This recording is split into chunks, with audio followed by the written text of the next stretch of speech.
In the world we live in, there is so much information out there. And there is so much misinformation, disinformation, fake news, and sometimes outright lies about our country. I have the responsibility as the president of this country to always get the citizens of our nation the correct information, and especially leaders like yourselves who have a responsibility beyond being citizens by being leaders at the grassroots.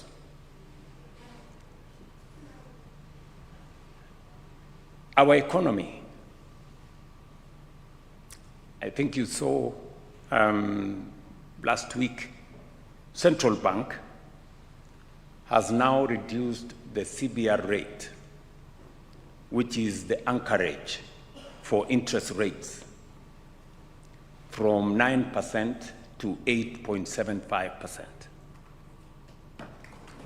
signaling the coming down of interest rates in Kenya.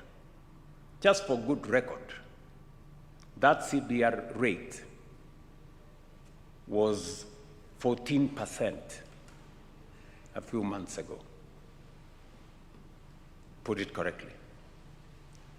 We have consolidated and stabilized the economy of our country over the last 3 years. And numbers don't lie. Our inflation has come down from 9.6% to 4.5%. Our exchange rate has come down. Our Kenya shilling has strengthened. Today, the exchange rate is 129 Kenya shillings to $1.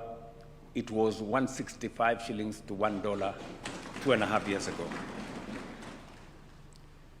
Our foreign exchange reserves have grown, almost doubled. In 2022, our foreign exchange reserves were $5.7 billion. Today, it is $12.3 billion.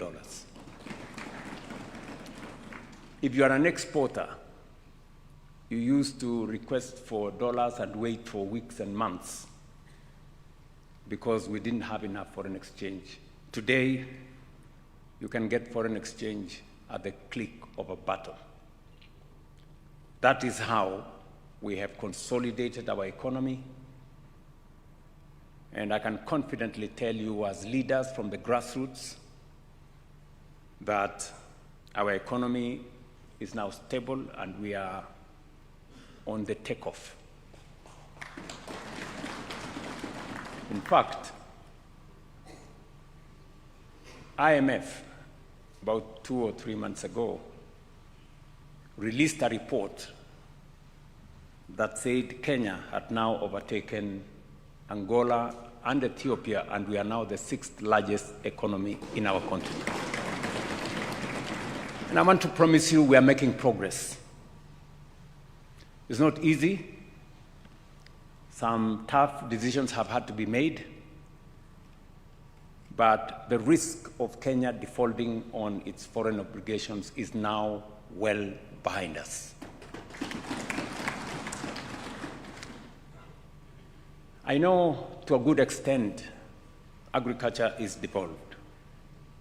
It was part of my commitment to the people of Kenya and a necessary imperative for us as a nation that we reorganize our agriculture and change the trajectory from consumption subsidies to production support.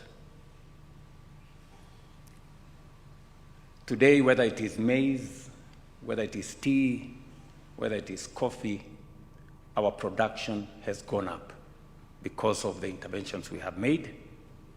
And slowly but surely, we are reducing imports. We have reduced imports of maize, we have reduced imports of sugar, we have reduced imports of rice, because we have chosen the deliberate intervention to promote production, reduce the cost of farm inputs, and make sure that they are delivered on a digital platform to eliminate corruption and pilferage. The partnership that we have built with county governments, with the approval of county assemblies, to partner with counties in the delivery, especially last mile delivery of farm inputs, has been of immense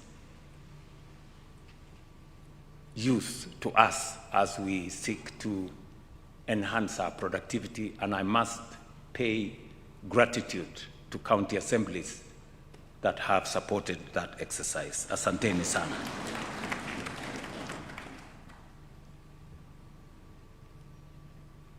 I know we have a shared responsibility on matters to do with education.